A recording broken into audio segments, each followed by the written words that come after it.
husband abandoned me to be with his first love. I told him that I was terrified of the storm and begged him to stay, but he simply said, "Stop making a fuss." Renee is the one who's truly scared. She's always been afraid of weather like this. She needs me. Ever since Javier reunited with Renee, the first love he hadn't seen in 50 years, he had spent almost all his days rushing to see her, reminiscing about the past. Now, as the hurricane raged outside, he answered her call and immediately reached for his coat. The wind howled against the windows. I begged him to stay, even broke down in tears. But he looked at me and said, "Leslie, listen to me. Renee only came to this city because of me. I can't just leave her alone." The storm destroyed the home I had lived in for 40 years. Javier destroyed the marriage and love I had built with him. Later, when I filed for divorce, he refused to let go and followed me everywhere, pleading with me. "Leslie," he said, "it's always been you. I have only ever loved you." 2 weeks ago, a user named Hugh posted online, seeking help to find his mother's first love. His mother had met her first love as a teenager, but they were separated by misunderstandings, and now, 50 years later, she still couldn't let go of him. I was deeply moved by their love story. That was until the man's name and photo were revealed, and I realized they were searching for Javier, the man I had spent my entire life loving.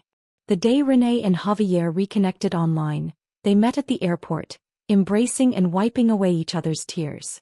Photos of them holding hands as they walked away together spread like wildfire across the internet. People celebrated their long-lost love, offering blessings for the couple who had finally reunited after half a century. Meanwhile, I, Javier's wife of over 40 years, was erased from their story as if I had never existed. Renee's return turned my life upside down. Javier arranged for her to stay at a hotel near our home, and for days he left early and returned late, spending all his time with her. Even at home, I could keep up with their activities through the photos shared by excited strangers online. Pictures of them attending concerts together, sitting close, their interactions far too intimate for mere old friends catching up. "Leslie, Renee and I haven't seen each other in decades. We're just reminiscing. Don't be upset. She'll leave in a few days and then everything will go back to the way it was." I looked at Javier. At 65, his hair had turned gray, but his posture remained straight, his frame still lean, traces of his youthful charm lingering. With a quiet sigh, I reached for his hand. "Javier, the weather's been bad these past few days and my leg's been acting up again. Could you stay home just for today?" He immediately turned to me, his concern genuine. "Are you feeling unwell again? Is it your joints? Did the pain flare up?" He gently lifted my leg onto his lap and began massaging it, the warmth of his palms spreading through me, stirring something deep inside. This pain had been with me ever since I gave birth to our child. Back then, Javier was at a crucial stage in his career, spending most of his time in the lab. I had been left to care for the baby alone, handling all the household chores on my own. Over the years, my health had declined, plagued by one ailment after another. Whenever the weather turned bad, my leg pain worsened. Javier had been massaging my legs for decades, but today he only gave a few perfunctory rubs before standing up. "Leslie, I promised Renee I'd meet her at a certain time. I need to go." I watched his retreating figure, catching the faint hint of excitement in his hurried steps. A bitter taste filled my mouth. Then, shaking my head, I let out a quiet, self-deprecating laugh. 40 years of marriage. We had weathered so much together. I should trust him. Yet the dull ache in my leg remained, throbbing persistently, refusing to be ignored by me. By evening, dinner was ready. No matter how many disagreements Javier and I had over the years, I never failed to prepare his breakfast and dinner just the way he liked. When we were young, money was tight. We spent years barely scraping by, often going to bed hungry. Back then, Javier would always push his plate toward me, insisting he wasn't hungry, coaxing me to eat first. Under the dim yellow light, his deep-set eyes were filled with tenderness and concern. But the truth was, he went hungry far too often during those years, and in the end he developed a chronic stomach condition. That youthful devotion left its mark on my heart, and perhaps that's why, even after all these years, I still preferred the warmth of soft, golden lighting. But tonight I didn't wait for Javier to come home. All I got was a hurried phone call. "Leslie, Renee's leg is bothering her. I'm taking her to the hospital. I won't be coming home tonight. Don't wait up for me." I stared at my phone, stunned. Javier had always been careful with my feelings, He had never hung up on me so abruptly before. Swallowing my anger, I forced myself to finish dinner and mechanically cleaned up the dishes. That night he didn't return and I didn't sleep. I lay awake, sifting through the decades we had spent together, reliving every moment of love and devotion that had long since become part of my very being. I couldn't sleep. The silence of the night weighed heavily on me, and without thinking, my feet carried me to his study. The familiar scent of aged paper and worn leather filled the room.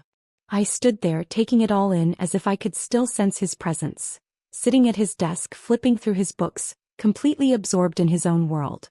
An ache curled in my chest. Driven by something I couldn't name, I reached for the books he used to read most often, running my fingers along their spines before pulling them off the shelf one by one.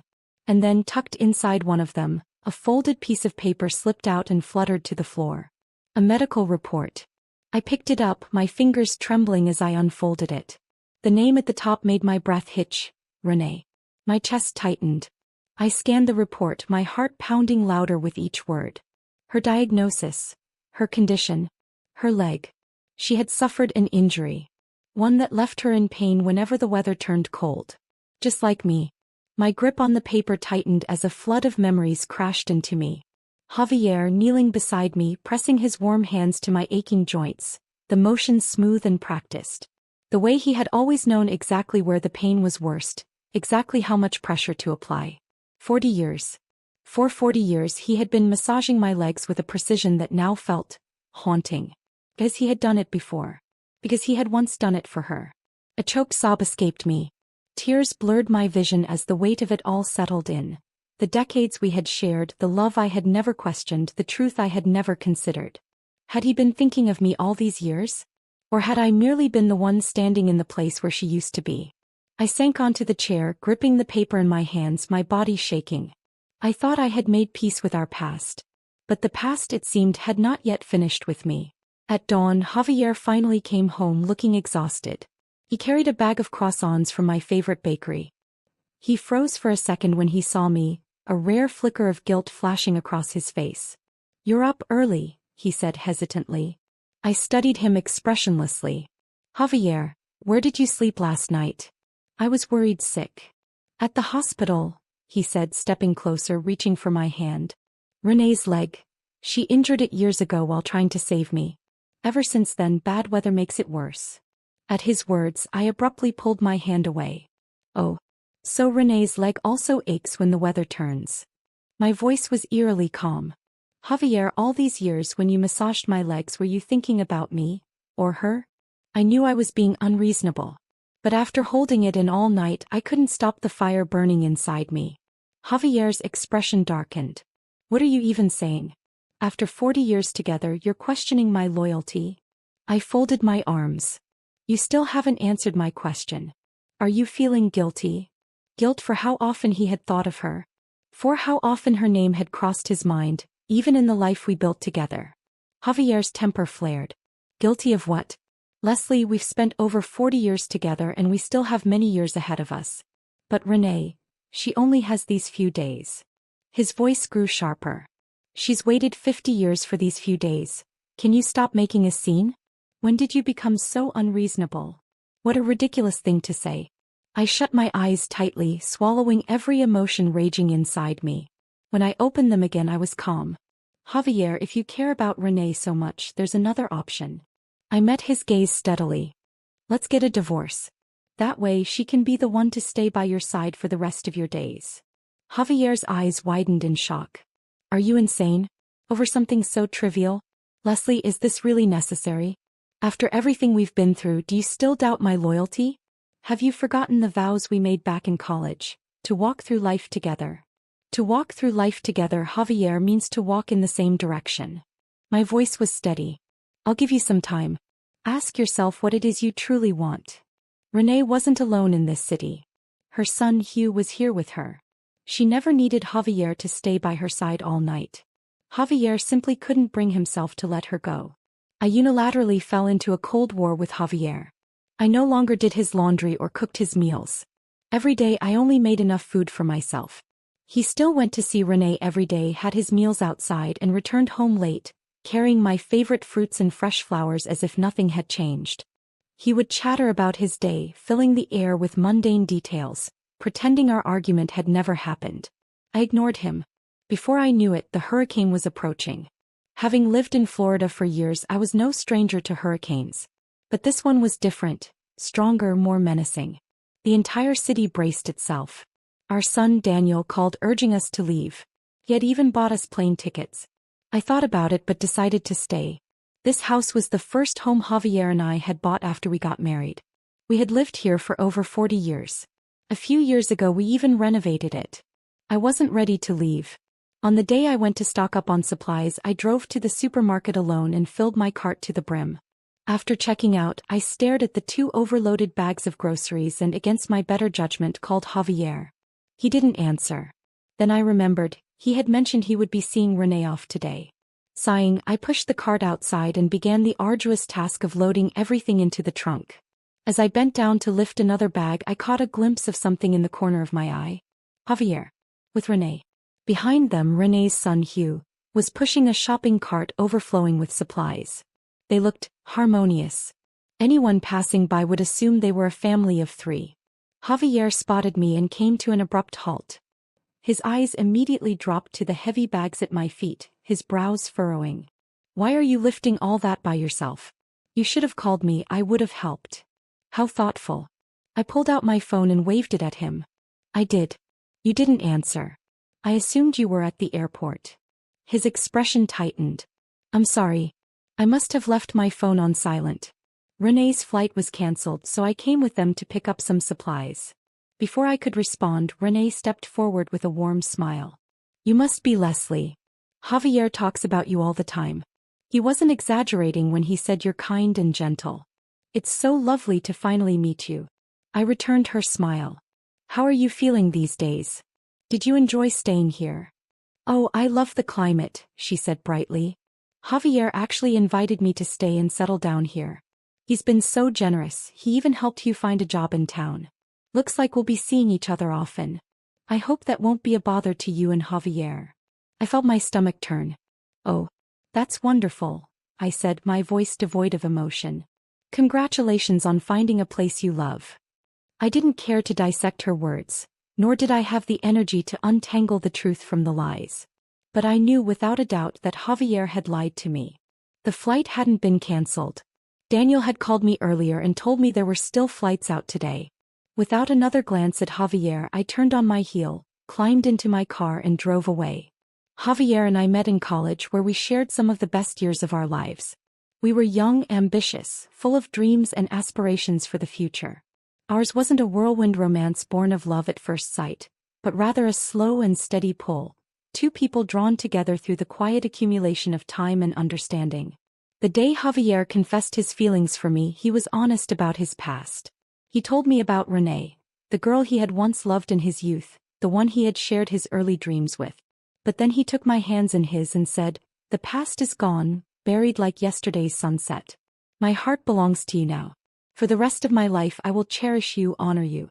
This is my promise, as true as the rising sun and the setting moon." And after we married, he kept that promise. He supported my career wholeheartedly, took pride in my successes, never once making me feel small. At home, he wasn't like other men who shrugged off responsibilities. He shared the burdens, doing his part without complaint. For decades, I never once doubted his love, his integrity. Javier was a man of principle, steadfast and honorable. But for Renee, he lied to me.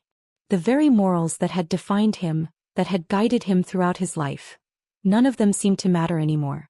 A tight, invisible net wrapped around my chest, squeezing, suffocating, filling every breath with sharp, stinging pain. Through the reflection in the car window, I saw my own face, streaked with tears, pale and hollow. My cheeks were as cold as my heart. By the time the hurricane made landfall, Javier finally returned, battling against the wind and rain. I had already filled every possible container with water, charged all our devices and prepared the house as best as I could. I dragged the sofa into the corridor away from the wind, where Javier and I huddled together, waiting for the worst to pass. The storm battered the windows, shaking the house to its core. I felt dizzy, the relentless force of nature making my head spin. Just as the nausea crept in, Javier pulled me into his arms. He was old now. His arms, once strong and firm, had lost their strength, his skin marked with wrinkles and age spots. But these were the same arms that had held me through every stage of our life, through youth and middle age, through hardships and joys. No matter what, whenever I needed them, they had always been there. Dazed, I heard my own voice ask, "Is Renee really staying here for good?" "No, Leslie," he said immediately. "She's leaving after the hurricane. You have to believe me. I helped her younger son Hugh find a job, but I never invited her to stay.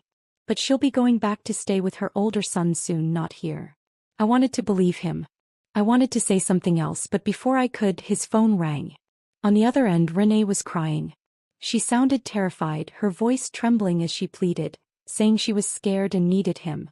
Javier's voice softened instantly. "It's okay, Renee. Don't be afraid. The hotel is safe. Just hold on a little longer. I'll come as soon as the winds die down. Don't be scared." The illusion of warmth shattered. I said nothing and curled deeper into the corner of the sofa. Javier looked at me, hesitating as if searching for the right words. But in the end he said nothing at all. When the eye of the storm arrived, the winds died down, granting a brief moment of eerie calm. Javier stood up immediately. He grabbed his keys, preparing to leave. I watched him in silence. At the door he turned back. "Leslie, just stay here. I'll be back soon." Javier left. I rose from the sofa and stepped onto the balcony. Below, he was fumbling with the electric scooter, trying to get it started. I called him. "Javier," I said quietly. "I'm scared too. Can you stay?" There was a long pause. Then he sighed. "Leslie, we've lived through hurricanes for decades. We know how to handle them. But Renee, she's different. She only came here because of me. I can't leave her alone." And with that he hung up. I stood there watching his figure disappear into the storm. And suddenly I remembered another hurricane, 30 years ago. That time Javier had been at the lab, too busy to come home. I had been alone, just like tonight, hiding in the corridor as the storm howled around me. I had been younger then, scared, shivering, desperate enough to call him. And the moment the eye of the storm arrived, he came back. He had returned for me, soaked in rain and mud, his eyes filled with nothing but worry and urgency.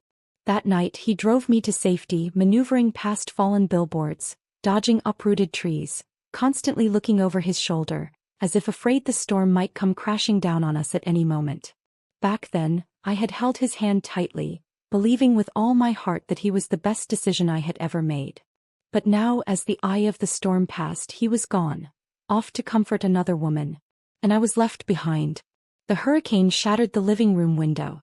Glass littered the floor, furniture was overturned, and the space that had once been our home was now unrecognizable. When Javier returned, I was already packing. I greeted him first, my voice calm, steady. Maybe it was my composure that unsettled him. Or maybe it was his own guilt. Either way, I saw the panic flicker in his eyes as he clumsily knelt beside me, attempting to help. "Leslie, Renee is fine now. She'll be leaving once flights resume in a few days." "It doesn't matter." I stopped what I was doing and met his gaze. "It doesn't matter, Javier. Whether Renee stays or leaves, when she leaves, it has nothing to do with me anymore. We're getting a divorce. You're free to be with her if that's what you want." "Leslie, don't say that." His voice wasn't angry this time, just pleading. "You're upset because I went to Renee's last night, right? Let's not make any rash decisions. Take some time to cool down and we'll talk." "Javier, I am calm." I gestured around us. "You knew I would be angry. You knew I'd be afraid. And yet you still chose Renee. Last time I asked you to think about what you really wanted and you hesitated. But I don't need to wait for your answer anymore. I've already seen it for myself. I'm divorcing you. Not because of whether Renee stays or goes, but because this is my choice, one I've thought through carefully. And you know me, Javier. Once I've made a decision, I don't change my mind." His expression froze. The plea in his eyes deepened. "Does it really have to come to this? Leslie, I swear to you, Renee is leaving. She and I won't have any connection after this. Can't we go back to the way things were? 40 years together, Leslie. You can't just walk away from that." Emotion overtook him, and for the first time, I saw tears spill from his weary eyes. I sighed. "Javier, for more than 40 years I never once doubted your love. But Renee's return made me realize something. I was never your first choice. I was just the person you settled for." You can argue that you never broke our vows. But can you really say with certainty that your love for me was pure all these years? Leslie, we've spent a lifetime together. Does it really matter if you were my first choice or not? I was faithful to you. That's what's important. Yes, your loyalty mattered. I met his eyes, unwavering. But now, I don't even know if in all those years you were good to me, you were thinking of me or her. There's nothing left to say, Javier. This is exhausting. I've already contacted a lawyer to draft the divorce papers. My bags are packed. I'm moving out today. When the paperwork is ready, I'll reach out. We can file for divorce at the courthouse. Before leaving, Javier and I cleaned up the house together. This house carried over 40 years of memories. Every corner held traces of our past. In the end, I didn't move out. Instead, Javier packed his things and moved into another property under his name. For several days, he stopped answering Renee's calls. On the first day flights resumed, he went to the airport to see her off. When he returned, he brought my favorite flowers. But I knew there was no going back. His disappointment, his sorrow, none of it stirred any emotion in me. All that remained between us now was the bond of two people who had once walked through life together. Daniel flew in the same day he found out we were divorcing. His reaction was intense. "Mom, I don't understand," he said, his voice urgent. "You and Dad have been together for so long. He just spent a few days with an old friend. Why are you making such a big deal out of this?" "Mom, if Dad had cheated, I'd support your decision completely. But look, Renee is gone now. Can't you and Dad just go back to the way things were?" His eyes searched mine, full of hope. I sighed. "You make it sound so simple," I said quietly. "But if I drove a thorn into your heart, would simply pulling it out make the wound disappear?" "This isn't up for discussion, Daniel. I'm not asking for your approval. I'm informing you. You've been married for years, you have your own family. My divorce from your father won't affect you. And you don't have to worry, I won't be moving in with you and Mila. I won't disrupt your lives." I met his gaze, steady and unshaken. Daniel hesitated, his expression shifting with unease. Then suddenly his voice rose in frustration. "What are you saying? Do you think I wouldn't take care of you? Do you really see me as that ungrateful?" "Enough." Javier spoke, his tone calm, measured. "Don't argue with your mother. We've already made our decision. We both have homes, savings, and pensions. We can take care of ourselves. You don't need to worry about us." It was something we had already discussed. We owned separate properties, so even after the divorce, neither of us would impose on our children's lives. Daniel still wanted to argue, but Mila gently pulled him back. She turned to me, her voice softer. "Leslie, Daniel isn't against your divorce because he's worried about himself. It's just, you and Javier aren't young anymore. If you live together, at least you have each other to rely on. If you separate, who will take care of you when you're sick?" She took my hand, her concern genuine. "I know this hurts you, but are you really willing to throw away decades of marriage because of someone who doesn't even matter anymore?" I patted her hand reassuringly. "I know you're both looking out for us, but marriage isn't something you just settle for. Even though Javier and I are divorced, the years we spent together don't disappear. It's not like we'll never speak again. We'll still be there for each other when it matters." Hearing this, neither of them tried to dissuade me any further. The divorce process went smoothly. On the day we received the final papers, Javier and I shared a quiet dinner together before parting ways. At the street corner, I turned back once. He was still standing there watching me, his eyes rimmed red. I took one last look, then turned away and walked on without hesitation. After the divorce, I suddenly found myself with an abundance of free time. The next day, I signed up for a floral arrangement class. In my younger years, I had been consumed by school, then work, then family. Even after retirement, I spent years helping Daniel raise his children. Javier and I had planned to travel together in our later years. Now those plans had changed. Instead, I decided I would still travel, but alone on a long road trip, setting out on a journey that belonged solely to me. I remained in the same house, and sometimes out of habit I would still call Javier's name without thinking. After all, his presence had been woven into the fabric of my life for decades. Untangling it was not so simple. To keep myself busy, I signed up for community volunteer work in addition to my floral classes. Every morning after class, I would put on my volunteer vest and roam the neighborhood with a few friends, looking for people in need of assistance. Life became lively and full again. One afternoon, after finishing my work, I was walking home when I saw Javier standing at my doorstep, waiting. I hesitated. He had been coming by every few days, but I had been avoiding him. Our divorce had seemed calm on the surface, but after loving someone for a lifetime, to have it end in such a painful way, it left a lingering resentment in my heart.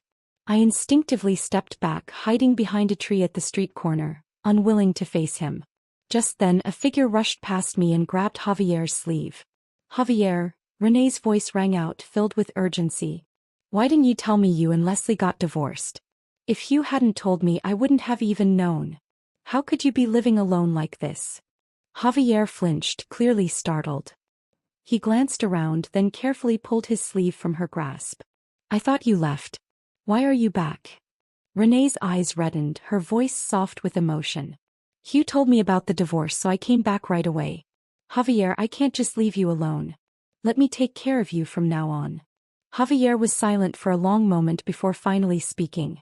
"Renee," he said slowly, "I know my actions over the past few weeks caused misunderstandings. Both you and Leslie misread my intentions, and that's why she left me. I was happy to see you again after 50 years.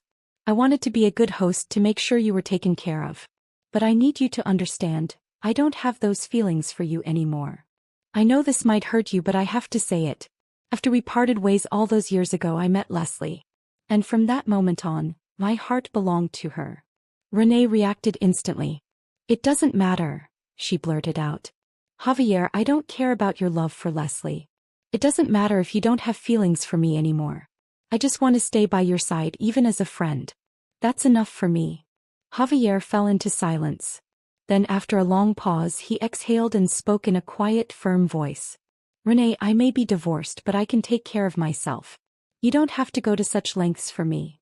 If you visit Florida, just spend time with Hugh. But don't come looking for me again." With that, he turned and walked away.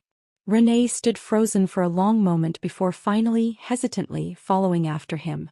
I stayed hidden behind the tree until they were both gone, then stepped out and walked home, my emotions tangled in knots. Javier's words stirred something deep inside me. For the first time in a long while, I felt a quiet sense of relief. At least the past 40 years hadn't been a mistake. For the next month, Javier didn't show up again.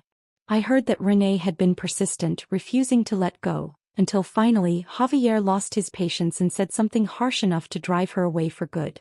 Meanwhile, I completed my floral arrangement course in 2 months. On the day of my final class, I used my savings to buy an RV. 2 days later, I packed a few essentials, took a deep breath, and hit the road. Behind me, another brand new RV followed at a steady distance. It was Javier. I knew, but I never acknowledged it.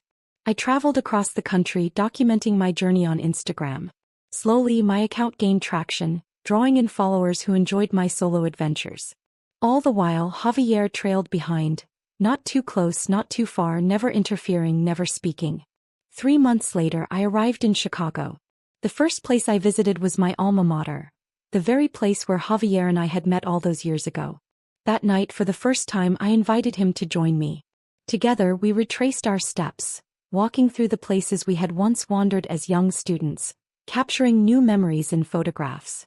After months on the road, Javier looked noticeably better. His posture stronger, his eyes clearer, holding the same quiet admiration he had once shown me in our youth. When it was time to leave the city, I waved him goodbye. "The rest of the journey," I said with a small smile, "I think I'd like to see on my own." Unexpectedly, Javier's appearance in my posts caused my account to go viral. It all started when a follower recognized him as the man from Hugh's widely shared love story months ago. Soon, people flooded my comments asking for confirmation. More and more users began prying into my relationship with Javier, eager to know what had happened between him and Renee. The sudden surge of attention felt overwhelming. So, I made a simple post explaining the situation. I clarified that Javier, Renee, and I had all moved on with our separate lives. There was no lingering drama, no unfinished business. Once people understood the full story, many were left speechless. But the real uproar began when internet sleuths returned to Hugh's original post, leaving a flood of new comments. One particular comment caught everyone's attention. "I know the woman from Hugh's post, Renee. When they first shared their story about her searching for a long-lost love, I found it ironic because I'm her neighbor. Her story sounds touching at first, but if you look at the timeline, she married someone else right after she and Javier split up. She had 3 sons and 2 daughters. None of her children turned out particularly successful, and after her husband passed away last year, she struggled financially. When she set out to find Javier, she bragged to the neighbors about how amazing her first love was. She claimed she was going to reunite with him and that he would take care of her. She even mentioned how he could help her sons land good jobs. Looking at it now, this so-called reunion after decades apart was nothing more than a calculated plan to leech off him. I don't know why it ultimately failed, but it did break up Javier's marriage. And now she's back and her children are furious with her for failing to secure her first love's financial support. She's having a rough time. The internet erupted. People who had once genuinely rooted for their love story felt betrayed, realizing they had been fooled. The backlash was swift and relentless. Hugh, whose account belonged to Renee's youngest son, was bombarded with criticism until he finally deleted his profile. As for Renee, without savings or support, she found herself in a dire situation. She was pitiful, but I felt no sympathy for her. She had gambled everything on deception, and this was the price she paid. The internet's interest burned hot for a while, then as always moved on to the next topic. I, however, remained focused on my journey, traveling, capturing moments through my lens and sharing the beauty of the world as I saw it. Javier still messaged me every day, sharing snippets of his journey. Whether it was the taste of a morning coffee or the wildflowers blooming by the highway, he described everything in meticulous detail. Sometimes I would reply telling him about my own travels. We spoke like old friends, casually exchanging stories. Yet neither of us dared to acknowledge the deeper undercurrents beneath our words. A year later, I finally fulfilled a dream from my youth. I made it to Alaska. I had always longed to visit that vast land, to witness the northern lights, to experience the raw serenity of nature untouched by the noise of the world. But life had always gotten in the way, postponing the trip again and again. When I finally arrived, Alaska's brutal climate struck me with an unforgiving force. I wasn't used to the biting cold. Every breath felt like inhaling shards of ice, stabbing deep into my lungs. My hands stiffened against the steering wheel until I could barely grip it, and I had to hire a local guide to help me navigate the journey. One afternoon, I stopped at a small cafe in Fairbanks, wrapped in layers of scarves, clutching a cup of steaming hot cocoa, trying to warm my frozen fingers. That's when I saw him. Javier stood at the street corner outside, staring into the distance, his gaze fixed on the snow-capped mountains. He had lost weight. Snowflakes clung to his coat, dusting his shoulders, making him look lonelier than I had ever seen him.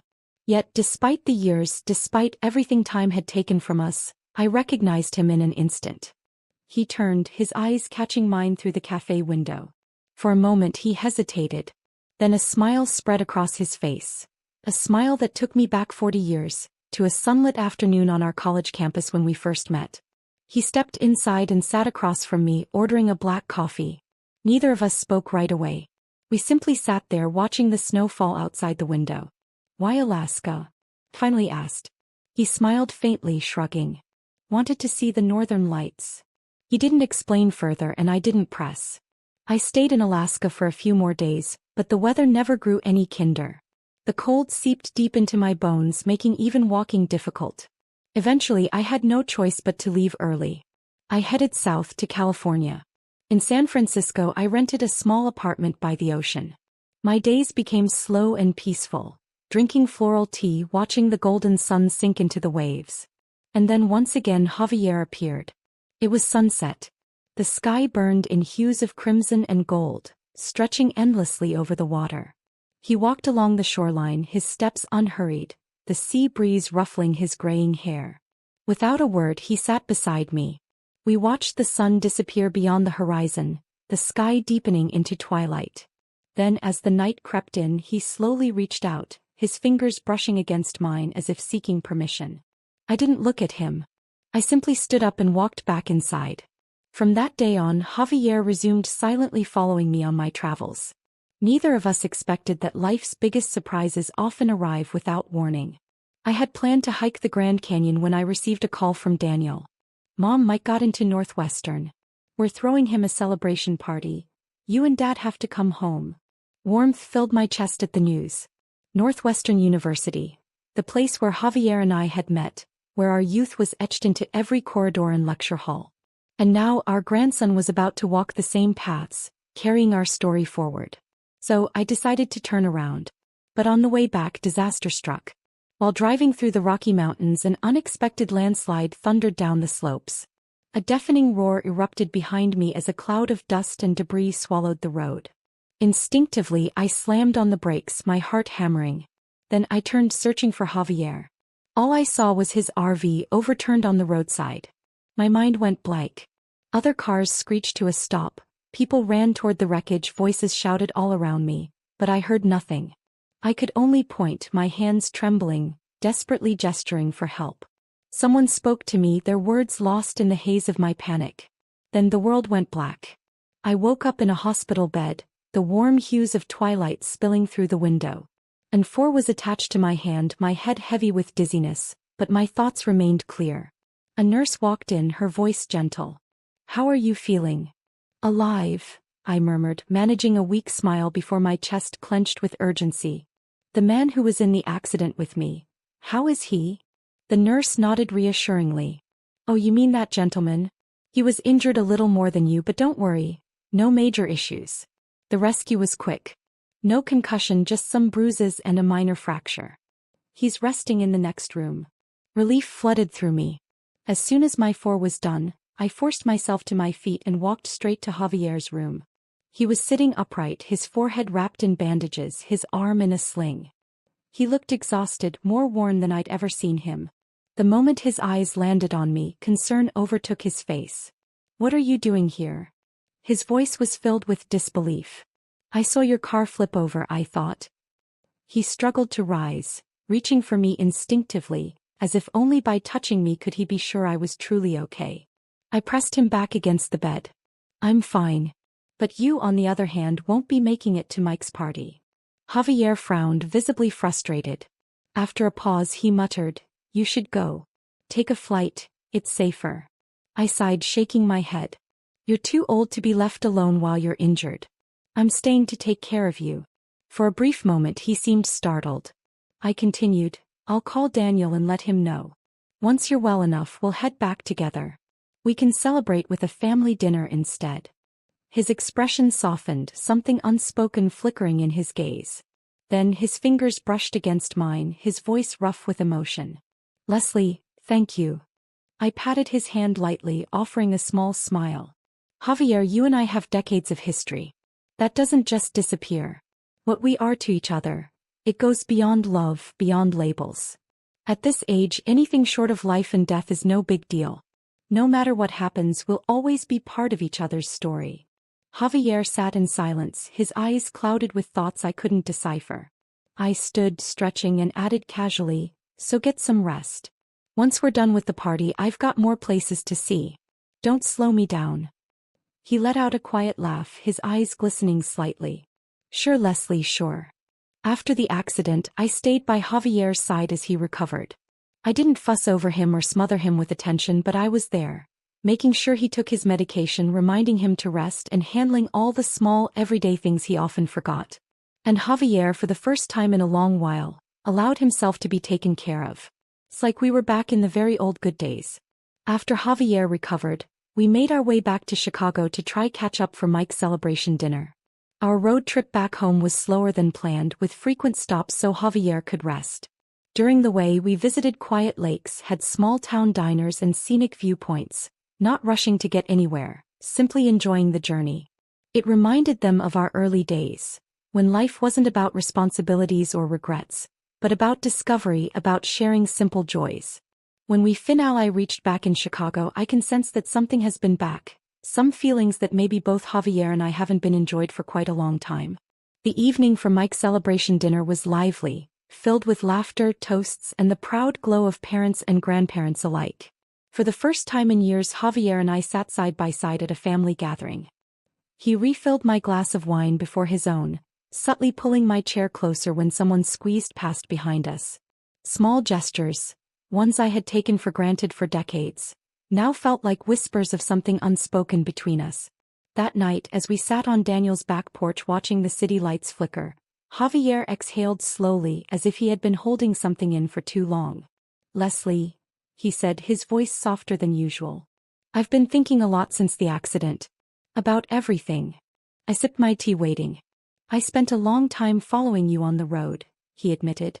At first I thought I was doing it because I wasn't ready to let go. Because I wanted to make sure you were safe. But after Alaska, after the accident, I realized it wasn't about the past anymore. It's about now. I turned to look at him. His eyes, aged yet familiar, carried none of the hesitation that had once lingered there. I thought about what would have happened if that landslide had taken you away, he continued, his fingers gripping his knee. How many more years I would have had to live knowing I wasted the time we still had left. I don't want to waste another moment, Leslie. I looked at him for a long while. The man beside me wasn't just the man who had loved me for over 40 years. He was also the man who had hurt me, disappointed me. But he was also the man who had chosen, after all of it, to stay. I reached for his hand. He exhaled in quiet relief. From that night on, we stopped dancing around the inevitable. Instead of traveling separately, we made plans together. I still had destinations on my list, and Javier, after years of chasing memories, finally allowed himself to be part of my present. We took the RVs to the Grand Canyon, hiked through the Appalachian trails, even spent a summer in Maine eating fresh lobster rolls by the docks. But it wasn't just the grand adventures that made our time together special. It was the small, everyday moments. The way he always made sure my tea was brewed just right, how he automatically handed me the fluffiest pillow whenever we checked into a new place. The way he still instinctively reached for my hand when crossing a busy street. Then one autumn, life gave us another unexpected turn. Javier fell ill. Nothing life-threatening but serious enough to put him in the hospital for a while. Sitting beside him in that sterile room, I watched as exhaustion dulled his usually sharp eyes. And for the first time since we reunited, I truly saw how much time had passed. We were no longer the college kids stealing kisses between classes. We weren't the young parents juggling work and family. We weren't even the middle-aged couple navigating the aches and pains of growing older together. We were in the final stretch of our journey. And it was slipping by faster than either of us could hold on to. One evening, as I adjusted his blankets, he reached out and caught my wrist. I used to think we had forever, he murmured. But we don't, do we? I swallowed against the lump in my throat. No, we don't. He gave a weak chuckle. So what do we do? I sat down beside him, threading my fingers through his. We love each other while we still have time. We make the most of every sunrise, every quiet night, every little moment we're given. A silence stretched between us, but it wasn't heavy. It was the kind of silence built from knowing someone so deeply, words weren't always necessary. Javier squeezed my hand. Thank you, Leslie. For still being here. Tears pricked my eyes, but I smiled. Where else would I be? When he was discharged, we didn't go back to separate RVs. We moved into a cozy lakeside cabin, our last great adventure, this time together. The days passed in golden hues. We woke up with the sun, read books on the porch, cooked together, traveled when we felt strong enough. We argued, we laughed, we reminisced about the past. Javier wrote me letters, something he had never done before. He left them on my nightstand in my suitcase, tucked into the pages of my journal. He wrote about the day he met me, about the years we spent raising a family, about the mistakes he made, and the gratitude he felt for the second chance. One evening, as we sat by the fire, he looked over at me and said, "You know, I always thought love was about passion. About choosing someone once and never wavering." He chuckled, shaking his head. But real love, Leslie, is choosing someone again and again, even after you've seen every one of their flaws. Even after you've hurt them. Even after they've left. I reached for his hand, squeezing it tightly. And you? Do you still choose me? Javier looked at me, his eyes filled with all the years we had shared. Every time. Life was not perfect. Never would be. But as long as we